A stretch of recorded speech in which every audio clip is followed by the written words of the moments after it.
Hoy en día no existen horarios justos que realmente respondan a las necesidades de las personas en cada región, y en un futuro cercano, en este caso, tampoco las habrá. La Crimea ocupada se sumió completamente en la oscuridad, y esto ya no es una expresión figurada. Hoy, Sebastopol reconoció oficialmente lo que ayer aún intentaban ocultar. La ciudad no puede proporcionar electricidad a la gente ni siquiera durante 6 horas al día, y ahora ya no habrá ningún horario de suministro eléctrico. Simplemente no habrá luz en las casas. Bueno, de la gasolina ya ni siquiera se acuerdan. El norte de Crimea. Ya llevan casi 2 semanas sin luz. Hay filas en las gasolineras. No hay gasolina disponible. No hay venta libre de gasolina. Las autoridades locales cerraron los campamentos de verano para niños. Bueno, y para que entiendan hasta qué punto llegó la desesperación del Kremlin, fue a rogarle gasolina a la India y recibió una negativa. No tenemos volúmenes adicionales, les dijeron las empresas estatales indias a los rusos. Tuvieron que comprar combustible en Moscú a Kazajistán, pero a cambio entregaron queroseno de aviación. Así es como se ve el imperio que durante 4 años amenazó con borrar a Ucrania del mapa. Le pide gasolina a los vecinos y no puede encender la luz en la península ocupada. En este episodio, cómo Ucrania está asfixiando metódicamente a Crimea y por qué se ha convertido en una ratonera. ¿Qué significa la negativa de la India a suministrar volúmenes adicionales de combustible a Rusia? Y lo más importante, ¿por qué los analistas occidentales por primera vez empezaron a decir que la caída de Rusia podría no estar tan lejos? Me llamo Alexei Pechi. Vamos a discutir este tema juntos, pero antes de empezar, les pido que se suscriban a este canal. Nos estamos acercando a la marca de 300,000 suscriptores, así que estaré agradecido por su suscripción personal.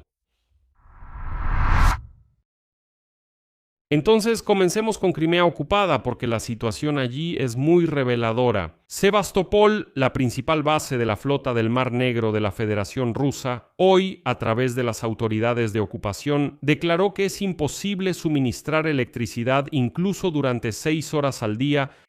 Piensen bien en la formulación que hoy usó el gobernador designado por Rusia, Razbasayev. Ahora serán 2 horas con luz y 6 sin luz. Es decir, ya no es luz programada, sino, disculpen, oscuridad programada. 2 horas de electricidad, 6 horas de oscuridad y así una y otra vez. Pero ni siquiera eso pueden garantizar ahora. El jefe, el llamado jefe de la Crimea ocupada, Aksionov, declaró directamente que nadie sabe en absoluto qué pasará después con el suministro de gasolina y electricidad. Y a los crimeos que exigen algún tipo de horario, él les respondió que ya no habrá ningún horario. No habrá. Eso es todo. Nadie sabe qué hacer con todo esto. ¿No me creen? Escuchen a Aksionov. Aksionov. Aksionov.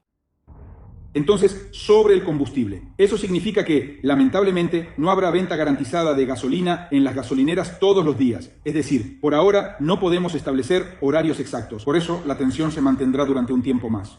En cuanto a la electricidad, hoy en día es imposible establecer un horario que distribuya la electricidad de manera uniforme en todo el territorio de la República de Crimea. Como ya lo mencioné, cuando termine la situación de crisis y se alcancen los objetivos establecidos por el jefe de Estado, daré una explicación completa. Por ahora, seguimos en plena situación de crisis. Explicaré la causa, la relación de causa y efecto y la toma de decisiones. Por eso, hoy no existen horarios justos que respondan a las necesidades de las personas en cada región, y en el futuro cercano no habrá horarios justos en este caso. Y para entender la magnitud, esto no es una falla única después de un solo ataque. No, los cortes de luz en Crimea son sistemáticos. Desde el 21 de junio, cuando drones ucranianos atacaron masivamente Kerch. El norte de la península, según fuentes rusas, lleva casi 2 semanas sin electricidad. En la costa sur, en Yalta, incluso cancelaron el esquema más llevadero de 3x3. El límite de electricidad se redujo tanto que ya ni siquiera pueden cumplirlo. O sea, no hay ningún horario y al mismo tiempo hay una crisis de combustible, no hay gasolina a la venta libre. La gente pasa las noches haciendo fila en las gasolineras y se abastece de productos de larga duración como si estuvieran antes de un asedio. De hecho, esto es un asedio, solo que organizado por drones. ¿Por qué está pasando esto y por qué precisamente ahora? Porque Ucrania cambió su propia estrategia respecto a Crimea y en general sobre cómo llevar la guerra. The Economist señala que los últimos meses han sido los más intensos de toda la guerra. De casi 700 ataques ucranianos contra Crimea desde 2022, más de la mitad ocurrieron solo en el último año. Y ahora no solo atacan objetivos militares, sino que apuntan específicamente a la logística, rutas por carretera, ferroviarias y marítimas. El sentido de esta estrategia es descrito por los medios occidentales con dos imágenes muy gráficas. Por ejemplo, The Telegraph llama a Crimea el talón de Aquiles de Rusia. Y el New York Times lo define aún con más precisión y escribe que es, cito, una gigantesca ratonera logística. La lógica es simple y al mismo tiempo demoledora. La flota del Mar Negro, que normalmente tiene su base en Sebastopol, debido a la amenaza se vio obligada desde hace tiempo a huir a puertos más alejados en territorio ruso. El 13 de julio Rusia detuvo completamente la navegación a través del Mar de Azov. Esta es una ruta vital por la que pasa una cuarta parte de las exportaciones de grano de Rusia. Porque en solo 10 días ahí fueron atacados 116 barcos y tanqueros. Las tropas rusas en Crimea todavía tienen reservas de combustible y alimentos, pero ahora será más difícil reabastecerlas. Se reabastecerán lentamente con muchas dificultades y la población civil ya está entrando en modo de supervivencia. Y aquí está la cifra que, como se dice, lo resume todo. El mando de las fuerzas de sistemas no tripulados de Ucrania declaró que en 10 días atacamos 147 embarcaciones relacionadas con Rusia, bloqueando de hecho el mar de Azov y reforzando el bloqueo de la península de Crimea. 147 embarcaciones en 10 días y algunas de ellas ya están en el Mar Negro, no solo en el de Azov. Esto significa que ya no quedan regiones seguras para la infraestructura rusa. Y ahora la segunda parte de la sensación de hoy, que muestra hasta qué punto ha llegado la humillación de la superpotencia energética llamada Rusia, que toda su vida vendió petróleo y productos petroleros para exportación. Ahora anda corriendo con los vecinos y suplicando aunque sea una gota de gasolina, y como dicen, recibe un rechazo tras otro. Aquí surgieron noticias muy curiosas sobre cómo incluso la India mandó bien lejos a esos rusos sucios y salvajes. Reuters informa que tres compañías petroleras estatales de la India, a las que Rusia acudió pidiendo aumentar el suministro de gasolina, respondieron que no tienen volúmenes extra para exportar y que prefieren vender la gasolina a Occidente. Se trata de las compañías más grandes llamadas Indian Oil, Bharat Petroleum y Hindustan Petroleum. Dos compañías rusas les pidieron aumentar los suministros. Estas son Rosneft y Gazprom Neft. Y la ironía del destino es que estas tres refinerías procesan precisamente petróleo ruso, que compran con descuento, y luego venden el combustible con sobreprecio a Occidente. Y cuando los rusos pidieron que les aumentaran el suministro de gasolina hecha con su propio petróleo ruso, la India respondió, cito, no hay volúmenes extra. En pocas palabras me dicen, váyanse al carajo de aquí, estamos haciendo negocios y ustedes vienen a mendigarnos gasolina, ya les vendimos lo que pudimos y ya, adiós. Y la magnitud de la vergüenza rusa se ve en las cifras, eso es muy importante. Actualmente a Rusia solo llegan 2 lotes de gasolina india, y ambos, lo cual es significativo, fueron enviados por la empresa Nayara Energy, de la cual el 49% pertenece a la compañía rusa Rosneft. O sea, Rusia en esencia le compra combustible a su propia filial en la India. En total, hasta ahora la India ha aceptado darle a Rusia menos de 100,000 toneladas de gasolina. Y ahora compárenlo con el déficit en el mercado ruso. Según la estimación de Energy Intelligence, la escasez de productos petroleros en Rusia ya alcanza las 600,000 toneladas al mes. O sea, 100,000 toneladas contra 600,000 de déficit. Es como, ya sabe, intentar apagar un incendio con un vasito. Bueno, esos volúmenes de la India no son suficientes en absoluto para lidiar con este problema tan grande. Y aquí viene el toque final de este absurdo, suena así. Al no conseguir volúmenes adicionales de la India en la cantidad necesaria, Rusia empezó a comprar combustible a Kazajistán. Pero los de Kazajistán tampoco son tontos. Ellos dicen, estamos listos para vender, pero por trueque, a cambio de queroseno de aviación más caro. O sea, un país que exportaba productos petroleros a todo el mundo, ahora está cambiando un tipo de combustible por otro con una antigua república soviética, solo para tapar huecos, en el mercado interno. Bueno, pues nos espera una crisis en la industria de la aviación, porque a la propia Rusia también le falta queroseno de aviación, pero pues hay que elegir, o vuelan, o consiguen gasolina para al menos recoger la cosecha de los campos. ¿Por qué surgió esta crisis de combustible en Rusia? Ya lo hemos analizado varias veces, pero les recuerdo brevemente para que quede claro el panorama. Los ataques de largo alcance ucranianos dejaron fuera de servicio una gran parte de la capacidad de refinación de petróleo de Rusia, y según las estimaciones, con cerca de la mitad de la capacidad bajo ataque, la refinación retrocedió al nivel del año 2005. Las plantas están ardiendo, la gasolina no se produce en el volumen necesario, de ahí la prohibición de exportar gasolina, queroseno e incluso diésel. Las filas en las gasolineras ya llegan hasta Altai, y estas vergonzosas compras a la India y Kazajistán. Y aquí la publicación Axios añade un detalle interesante.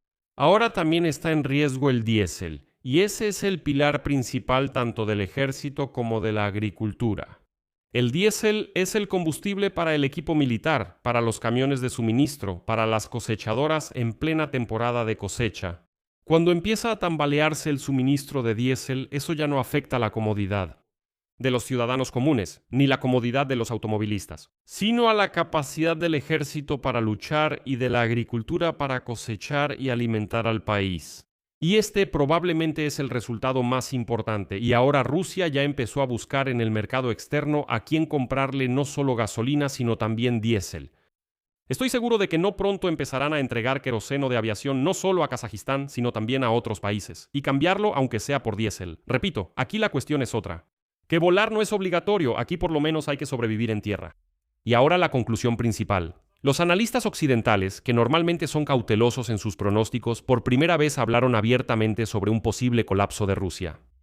The Telegraph hoy lo dice directamente, la guerra está agotando rápidamente a Rusia y el colapso puede no estar tan lejos. Según su evaluación, los últimos ataques ucranianos a la infraestructura energética pueden convertirse en un punto de inflexión en toda la guerra. Rusia está perdiendo rápidamente su ventaja en el sector energético, y sus problemas económicos y militares se agravan cada vez más, y a continuación una cita.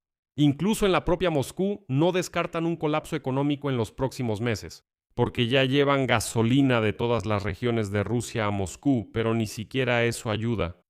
Porque esto funciona precisamente ahora, lo explica el mismo análisis.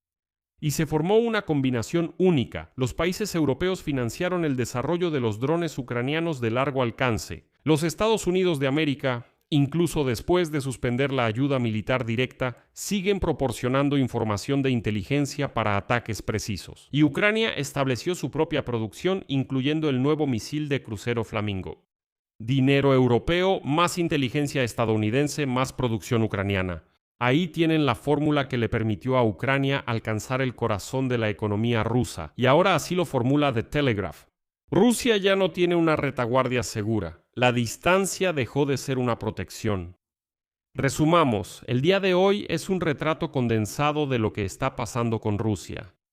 Crimea, como la llamaban, la joya de la corona del imperio de Putin, está en la oscuridad, sin gasolina, con campamentos infantiles cerrados y enormes filas en las gasolineras. Convertido por Ucrania en una trampa logística. Y la propia Rusia, esta supuesta superpotencia energética, como potencia, humillantemente le pide gasolina a la India, recibe una negativa y luego va a Kazajistán a cambiar queroseno de aviación por gasolina común. Estos son dos síntomas de una misma enfermedad. Los ataques ucranianos a las refinerías y a la logística de Crimea no son simplemente, ya saben, videos bonitos de fábricas en llamas. No, es un sistema que está asfixiando la economía rusa por dos arterias al mismo tiempo.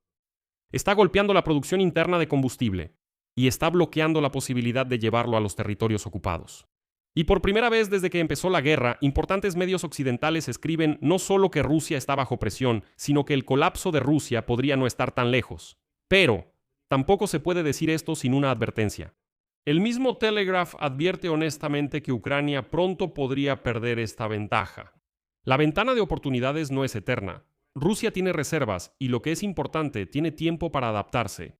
Así que la pregunta no es si al Kremlin le duele ahora. Sí, duele, 100%. Eso se nota por el oscuro Sebastopol y por los rechazos de la India.